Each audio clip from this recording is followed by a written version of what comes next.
Hello, ladies and gentlemen, and welcome back to another episode of At the Bar featuring yours truly, Ryan Carter. Now, this week we're getting away from the watermelon trend I'd been on, and we're going to another summer classic, the Moscow Mule, almost always served in its signature copper mug.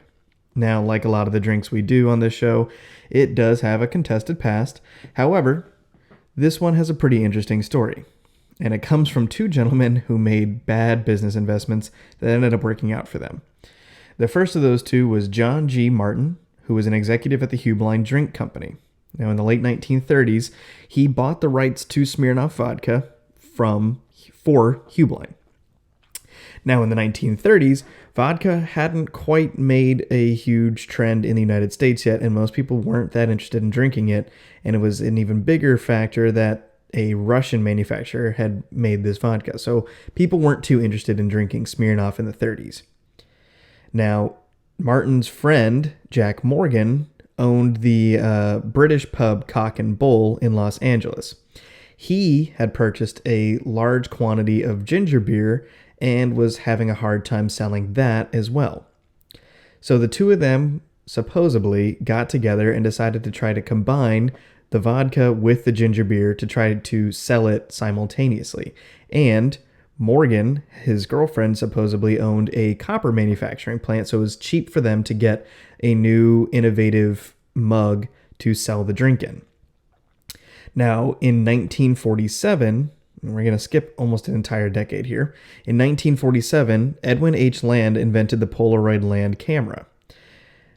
John G. Martin then went and bought one of those cameras and decided to make a huge marketing ploy. And he would go bar to bar, taking pictures of bartenders with a bottle of Smirnoff in one hand and a copper mug in the other hand. He'd give the bartender a picture, and he'd take a copy to the next bar and say, "Hey, this is what your competition's selling. Are you guys selling this?" And in an amount of time, people started selling the Moscow Mule to stay competitive with other bars in the area. And therefore, Martin got to sell his vodka and Morgan got to sell his ginger beer. Now, whether or not that story is entirely true, we don't know, because apparently a bartender by the name of Wes Price, who was a bartender at Cock and Bull, also claimed that he had made up the recipe. So whether or not he made it up in conjunction with Morgan and Martin to help them sell it, or he came up with it on his own, we don't know. But that's a pretty interesting past and a pretty unique way for a drink to earn such a notable vessel to be served in. So let's go on over to the bar and see how to make the drink. Okay, so for this incredibly simple cocktail, we're going to put everything in our shaker. And of course, we're already ready with our copper mug with ice in it. You don't have to shake it. I like to shake my drinks. I don't shake the soda, but I like to shake the vodka and the lime juice together just to kind of really add that flavor together, but you don't have to. You can just pour it all in and stir it, which I still do anyways, because as you who have watched the videos know, whenever I add something after everything's been shaken, I like to stir it so that it all still gets blended together, just a different type of blending.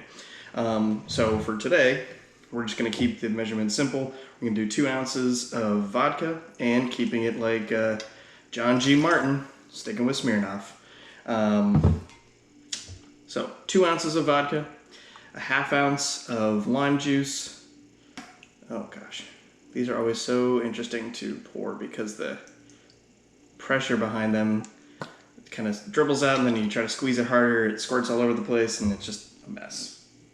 Okay, so you've got 2 things in your shaker now, and as always, we're going to shake it real good.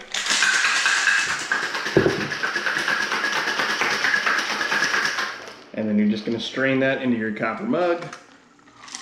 And unfortunately, I don't have the Cock and Bull ginger beer.